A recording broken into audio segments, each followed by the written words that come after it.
Hey guys, editor Tchomp here. I just wanted to apologize for it taking so long for me to get to making this video. I literally recorded this 2 weeks ago, and I've just been so... It's been a mixture of my own laziness and wanting to relax after being exhausted from work. So I'm really sorry I haven't been able to consistently produce the content that I want to. I've wanted to do more Vanguard stuff and like talk about the stuff that's been coming out, but it's very hard because a lot of that content gets shown while I'm working, and afterwards I feel exhausted. So I wanted to put this here to just kind of apologize and show like I really want to like try to do more content and talk about more stuff, but it's really hard. So yeah. The other thing I wanted to do was shout out to She Devil Gaming. uh, I was planning to make the video that I was, and then she made that video about playing for fun, and I want to say like there's definitely some truth. I think that if you are very interested in getting into Vanguard, then building a deck for fun is definitely not the way to get into Vanguard. I think if you're already into Vanguard and you're in it for the long haul, that's when you can start making fun builds. Like if you have like an established group and you have the ability to build decks like that are like really fun and they're really cool, then I would say go for it. But if you're a new player, I suggest looking into clans that are somewhat relevant and picking what you like from those. I think that that is definitely a good argument, and I support it like 300% because it can get really frustrating if you're playing something that just doesn't work and you invested into this, like you're not used to card games, and that just kills your whole vibe because Vanguard's an evolving game, and power creep is not new to this game, but I think Overdress has handled it the best, even if it kind of comes off as it falling down to Luxac at some points. But I agree with that, and I'll try to leave a link down in the description below because it's a very good point. It's a very good point that playing for fun doesn't have to mean you're not playing for meta, but you shouldn't try to introduce yourself into the game playing only for fun because that's not going to work. You need to learn the game first in order to get a concrete foundry for what you can describe as fun, but isn't just plain bad, right? And that goes for testing builds and stuff too. It's just a learning process. I mean, like even veteran players like have to learn like new decks and like old decks getting new stuff. So, anyways, that's all I wanted to talk about. Like, here's the rest of the video. I hope you all have an awesome day.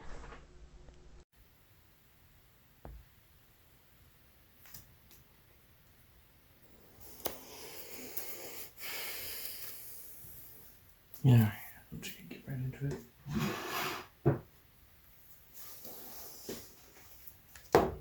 Hello. This is going to be another new build. I know it's been a while. Just haven't been sure about when to do this. This is going to be a premium build for Nova Grappler. This is going to be the Asura Kaiser build for those that aren't familiar. And I'm going to talk a little bit about some things you might want to see towards the end. And for now, I'll just go over build because some people are just here for that, you know? So we got your basic V starter. It's all good and good. It doesn't matter really what you pick. It's just a V starter.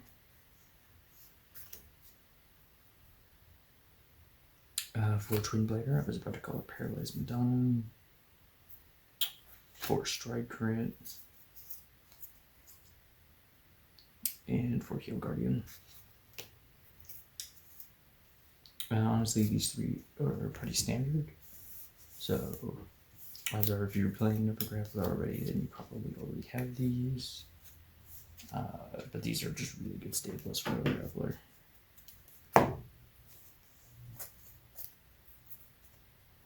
And then for the next 3 crits, we have 2 Red Lightning and 1 Sour Blood Glance.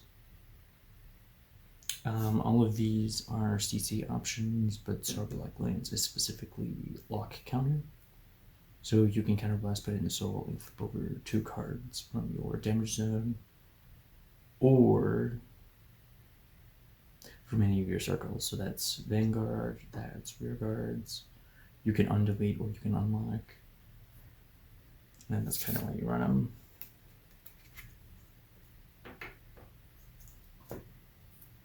I'm running the generic Overtrigger,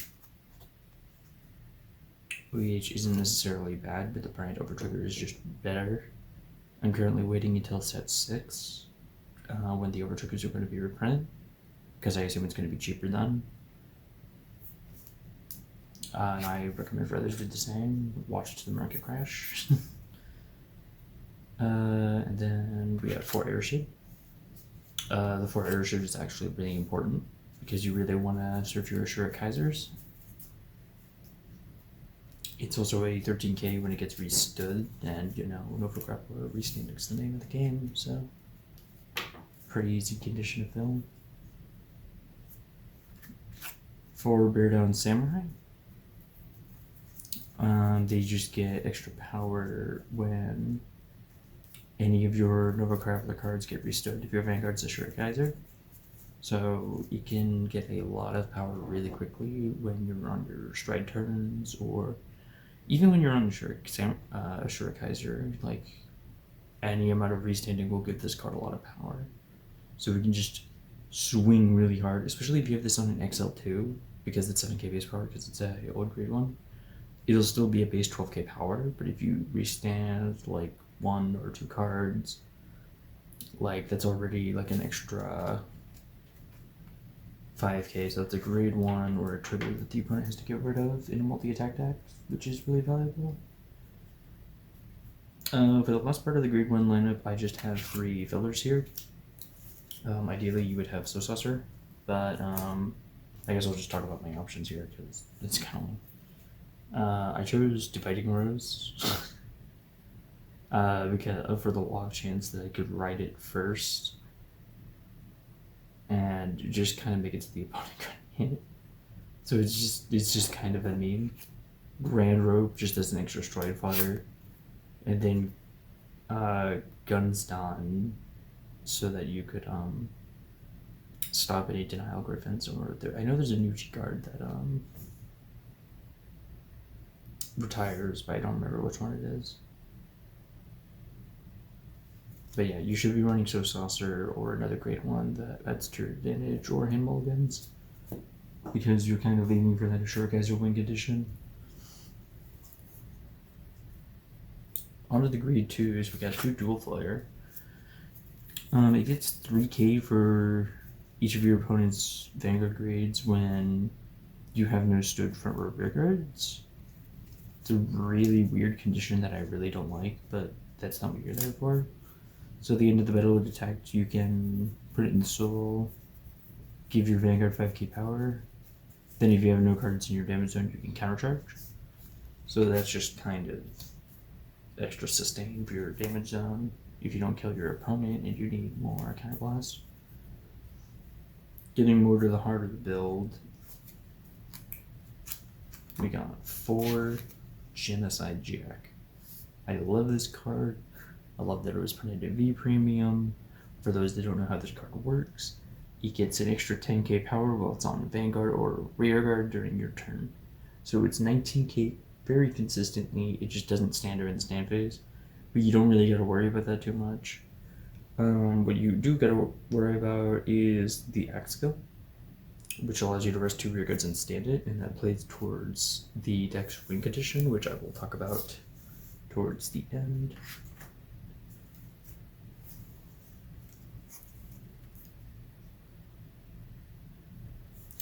Bareknuckle Artist. Bareknuckle Artist is a really good card, and it really functions. It gives you, let me read the skill because no one's ever read this card. So GB1 act rear guard. Choose one of your rear guards and stand it. So you can restand one of your rear guards during the main phase. Then you have an auto Soul Blast 1 and rest this unit. Choose one of your other rear guards and rest it. When this unit is placed on rear guard, you may pay the cost. If you do, draw a card. So it gives you hand advantage, and it also restands during your main phase. So you can kind of guess what that's already for. I'm kind of surprised I haven't seen that in like Beast Deity, because that would make sense in Beast Deity. And then you know him, you love him. He's your Nova Grappler promo card, Sazanda. In this deck, we're not looking for the Vanguard skill really, which allows you to search a Extreme Battler. We're actually looking for the second skill. So when he's on a XL circle and a card is stood, this card will get 5k power, and that unit that stood will get 5k power. So in this deck where you can restand a bunch of rear guards at the same time, if you have a Sazanda or even multiple Sazanda, God forbid, then you can just like get a ton of power crazy quickly. Going into the grade 3 lineup, we got for Asura Kaiser, you're going to be writing this card first. If your opponent, if you wouldn't have the first stride turn, I would say hold on to your grade 2 and then just swing at your opponent next turn. Because you really want to get first stride, because the Asura Kaiser skill is not great. If you don't care, then I guess go for it, but yeah, it's not really great. And then what kind of gives this deck some premium value is this. The War Deity Asura Kaiser. So if you have the Vanguard with Asura Kaiser, you can counterblast 1 and write this card as stand. And for those that already know this deck, you'll see why this does this later. But for the rest of the skills, if your act skill, if your soul has Asura Kaiser, you can soul blast, look at the top 3 cards of your deck, choose a card, put it on top, and discard the rest. At the end of the battle, when your drive check revealed a grade 2 or greater card, choose one of your rear guards, stand it, and your opponent's Vanguard is grade 3 or greater. Counterblast 1 and stand all of your rear guards. So we already saw the Bear Down Samurai, and you can guess like how much power you get, especially when you have Sazanda on an XL circle, right? Plus you get the other XL too, and it's just a lot of advantage. Something I like about this is that the grade 2 or greater can be it doesn't have to be a normal unit. So you can check a hero trigger and you can still stand all of your rear guards. So that's something to consider, especially when this deck doesn't have a lot of survivability. It's just really good. Moving on to the G units. 2 Storm Element Cyclone. These are just vanillas to fill the G zone. These are flip fodder. For those that don't understand, these are basically really cheap options you can throw into your deck to basically be used for any G flip cost. You don't really got to worry about their abilities because you don't have any vanillas on deck.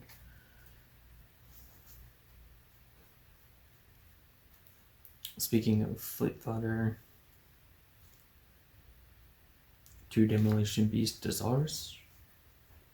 I'm still working on my G zone because a lot of the battery cards of this build are really expensive. You don't gotta worry too much about the skill. This is just a really cheap option you can use. Alright, for our next G unit, we're actually getting into the main stuff right here. We're going to be talking about winning champ figure. I only have 1 copy for now, but you only really need 1. This is if you don't really have your win condition right now, but you still have access to restanding.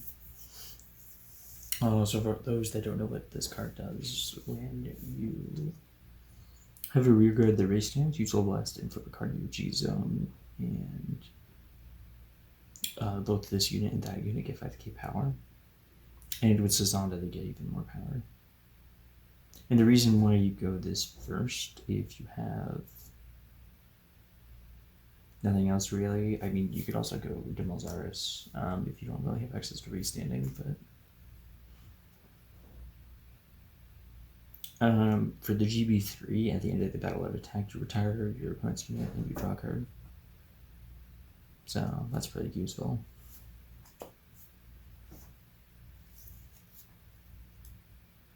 Now onto the core of the build. 2 Fighting Emperor Dragon, Restless Dragon. Now, granted, if you don't kill your opponent with this, then there's nothing you can do. But this is the new G unit for those that don't know. It's based more on the Beast Deity playing style, but it's a lot better, in my opinion. So, its skill reads as such.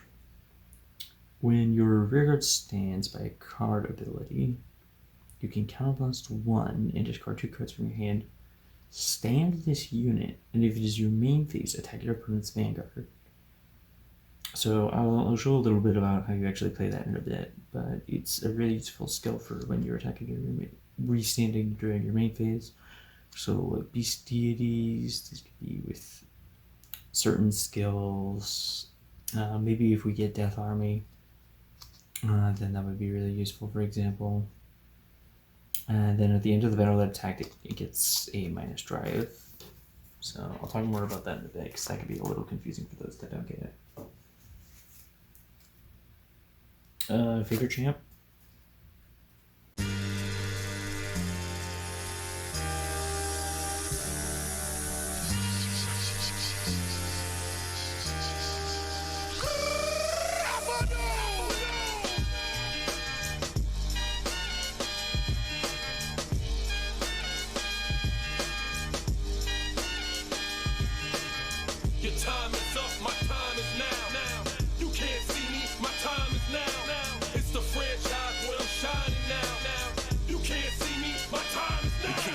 If you somehow G-guard a bunch, and you have a bunch of damage, then ideally if you can first stride this, and you have 3 cards face up, then you can just favorite champ and win the game.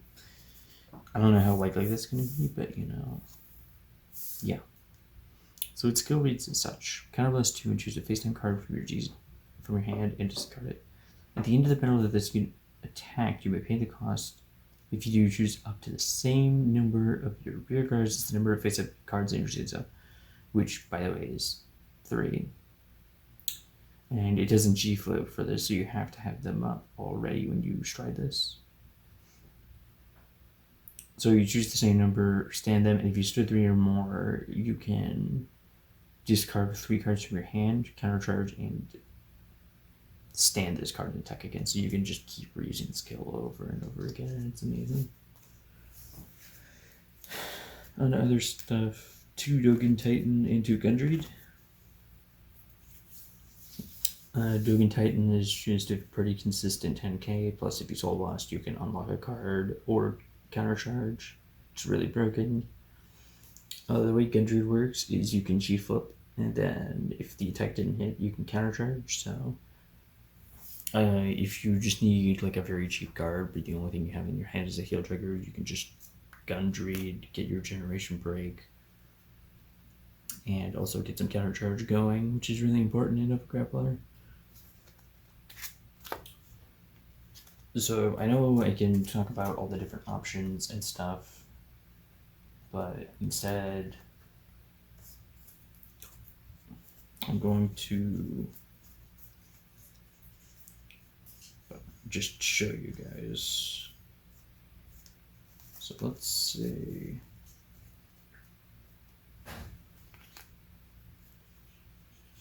Doesn't matter what I have installed.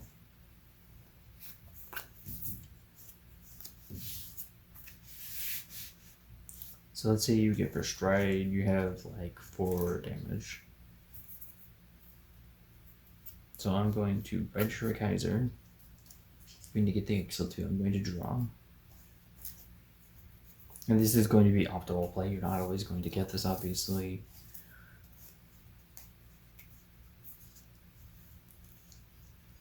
You discard your Tchomp for stride. You can also discard a base Asura. Doesn't really matter.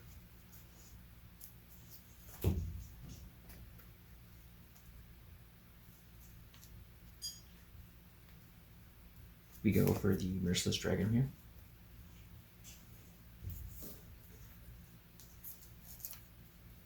And immediately we're going to call 3. We're going to call Sazonda.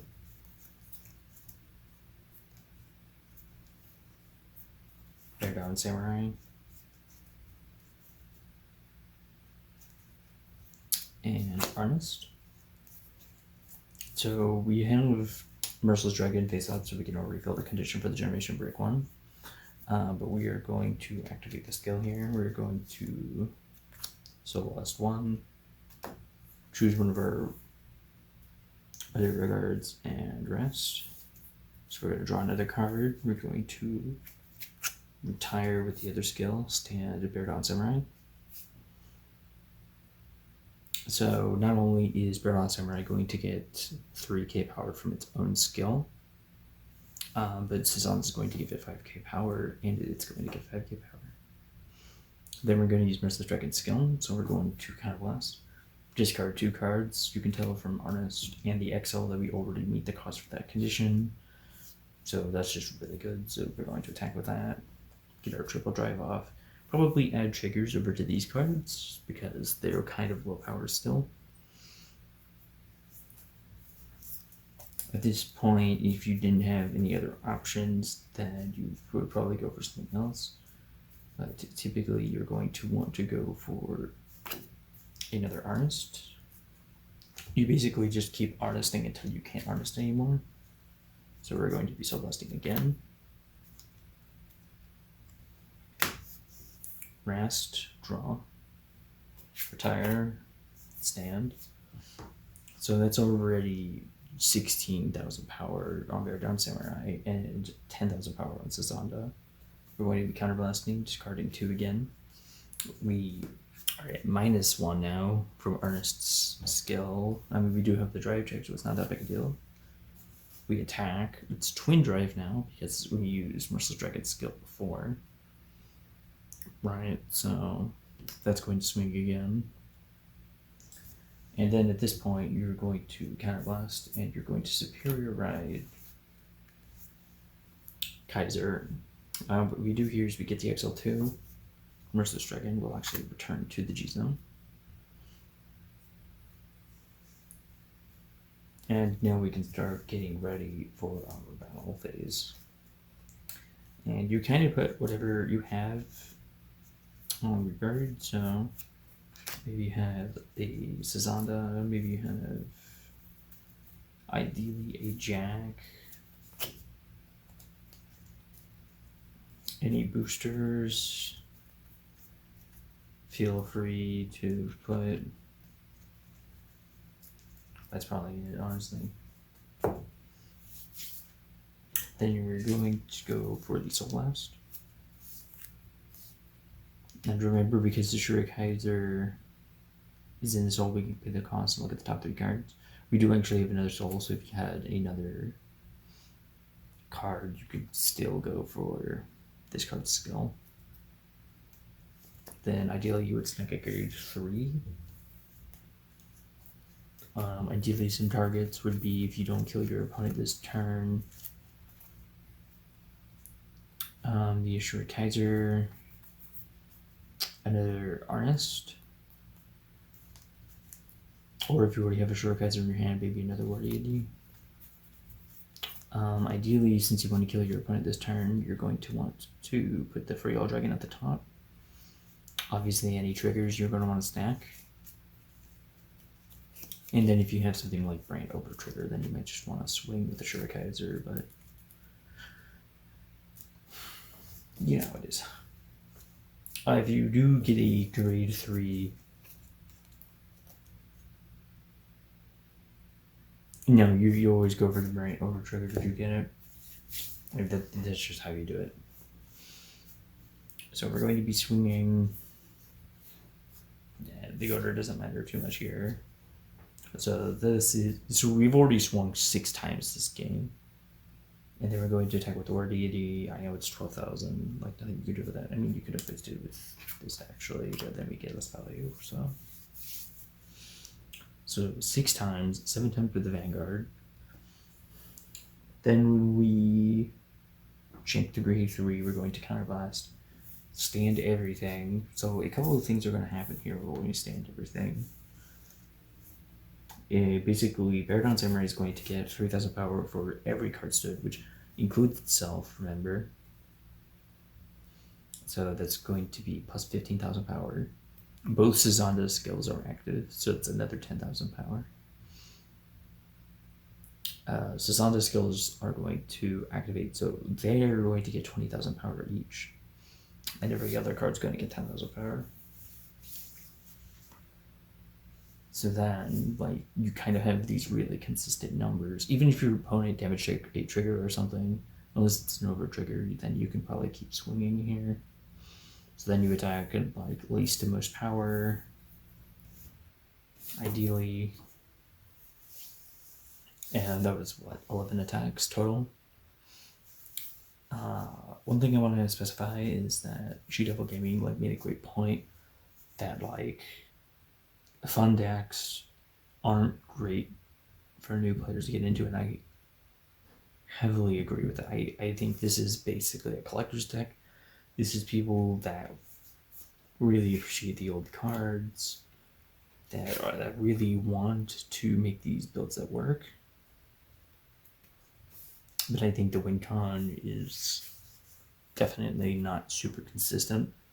Like, it's very possible you can get a lot of these pieces, and it's very possible you can make them work even without a lot of the pieces, honestly. But I'm sorry. I think this is more for people who have more of an expanded collection, who want to like. This is more of a collector's build. If you were going for a more competitive Nova Grappler build, I very just recommend Extreme Battler with a Zubat or the XL Victor. Sazanda's very good. It's very likely we're going to keep getting support. Plows are also a really good build. If you can get all the cards, I don't know how expensive they are though. It's definitely interesting, but yeah, that was basically the build. For if anyone's confused, you can always leave a comment.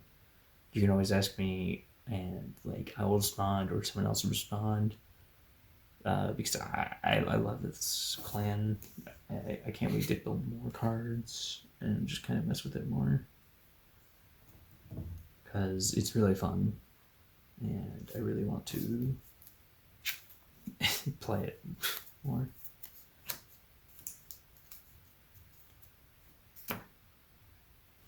I need to switch these out though. Oh wait, that is vanilla. You can play with Cyclone. That's funny. So if you play like 3 of these instead of So Saucer, you can actually. I took one that's no done.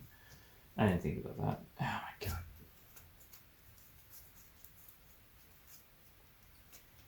my god. So the way Cyclone works is when it's face up in the G zone, or face up on your Vanguard, all cards without contact or auto abilities get 5k power. So this would technically get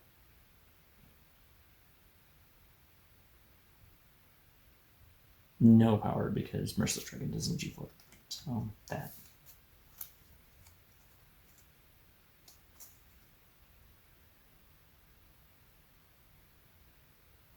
Yeah. It's just a vanilla to G-flip, so it's not a big deal.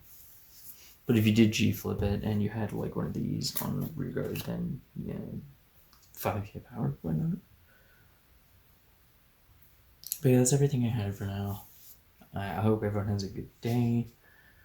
I hope everyone make sure to go check out She-Devil video down in the comments, or not in the comments, in the description, because I think it's a really important video for those that might be confused, maybe not understand a little bit about these deck building videos. Is that this build is definitely more for fun. The Flagwood video is less for fun. Shield Colony is also a valid build, but I haven't messed around with that too much. And by messed around with it, I mean it's literally just you play the grade 3. Like, it's almost 0 difference from a normal Mega Colony build. But what can you do about that? Have a good day.